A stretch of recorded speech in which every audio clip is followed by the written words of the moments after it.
Hi everyone, I'm Gareth from Metareal and I'm here to introduce you to Metareal Capture, our new mobile application for capturing buildings and turning them into 3D structured data. Now I'm going to show you a basic workflow using a Ricoh Theta Z1 camera, but we support a bunch of cameras. Now hopefully, if the editing all goes according to plan, you'll be able to see on screen what I am seeing on my mobile device while I'm doing the demo, and you'll be able to follow along that way. So I'm just going to start screen recording and hopefully we'll be able to sync it all up when we do the edit. So here I have the startup screen. I'm going to log into my account. We've got either log in with a Metareal account or I can log in with Google. If you log in with your Metareal account, you'll be able to stay signed in between each time you use the application, which is cool. So we're here in a renovation project. It looks like all the plaster's already been removed. What we want to do is document the walls and basically the state of the building before the renovation starts. Now you can see here I've got my project browser and I create a new project and we'll call it renovation project. And we want to make sure we get the lens height just right. The way Metareal works is we triangulate dimensions and scale values from the lens height information. So we triangulate from that. So here, what I happen to know is that my actual lens height is at 1.55 meters. So that's what I've got entered in here. My node radius, it's about 0.5 of a meter. That's the size of the tripod imprint on the floor. I'm not too bothered about that. So now we've got we're into our project dashboard, and in order to start shooting I need to create a room. So I'm going to create a room and we're going to call this ground floor. There we go. We just got the same heights. The ceiling height I happen to know is a little bit less than 2 meters, but I don't need to set that now. I can set that later. So I'm going to switch on my camera, and at this point what we have to do is we're actually going to disconnect from the internet. You can see at the top right there, there's a little green cloud. That means we're connected to the Metareal servers. In order to connect to the camera, we need to disconnect from the internet there. So I'm going to connect the camera, and we've got the Theta's local network already set up. So we're just going to connect to that. And you'll see the icon at the top right of the screen changes color. This is to let us know that we're now connected to the camera rather than the internet connection, and everything we're doing now is local. So we'll be communicating, we'll be controlling the camera, we'll be shooting the images with the camera, and then when we're done we can download the images to the mobile device, connect to the internet and synchronize them to the Metareal server. Okay, for some reason didn't want to connect. So sometimes that happens. These connections can be a little bit fickle.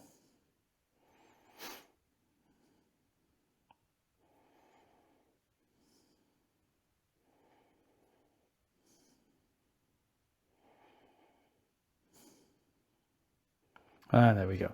So now in the top right we've got a little blue symbol, and that shows us that we're connected to the camera and not to the internet connection. Now, in order to make shooting as fast as possible, the Metareal Capture app uses front-to-back shooting mode, which basically means that you shoot one lens at a time. This means that we don't have to go hide in between every shot. What we can do is shoot one lens and then the other. And you can see on the user interface of the Capture app that there's an icon for the front and an icon for the back to make it really clear. So we want to shoot with the back lens, this side, while we're hiding on the front side. So I'm going to shoot the back lens. And now it's shot that. We can see we've got half a panorama.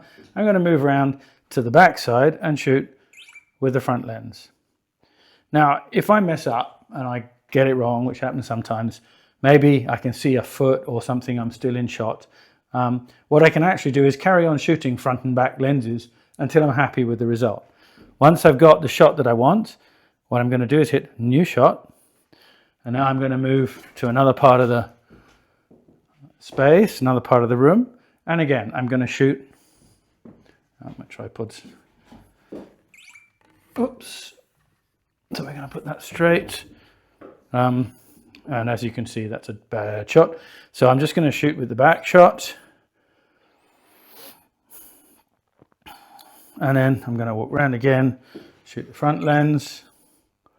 And you can see we've got a nice panorama there with the front. So that's good. We go to new shot.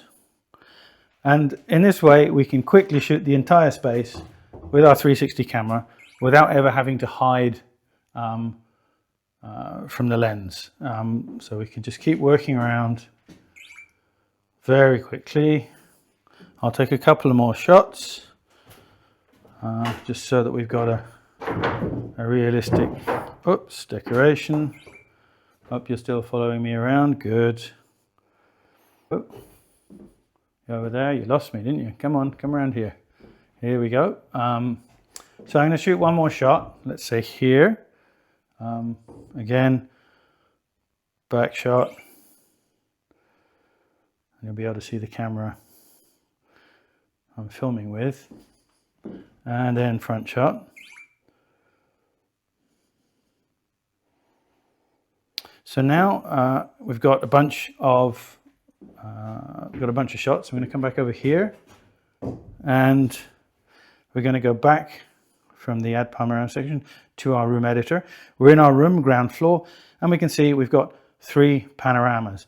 So I'm going to hit the download button, and what's going to happen now is we got a little spinner, and we're basically downloading the panoramas from the camera to the mobile device.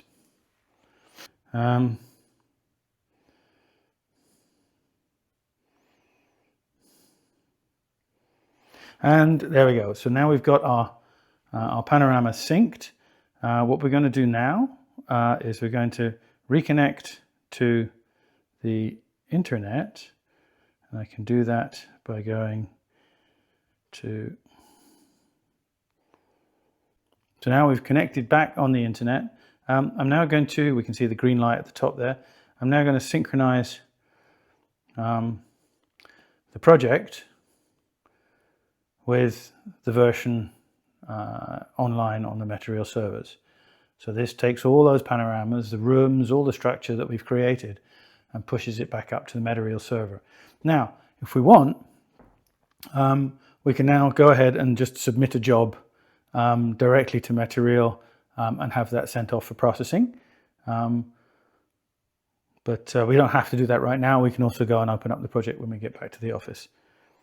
So just a quick overview of some of the other things we've got here. So on this view here, I can see all my published tours on my account, and I can activate or deactivate a published tour. So for example, here, I can select and say, take it offline.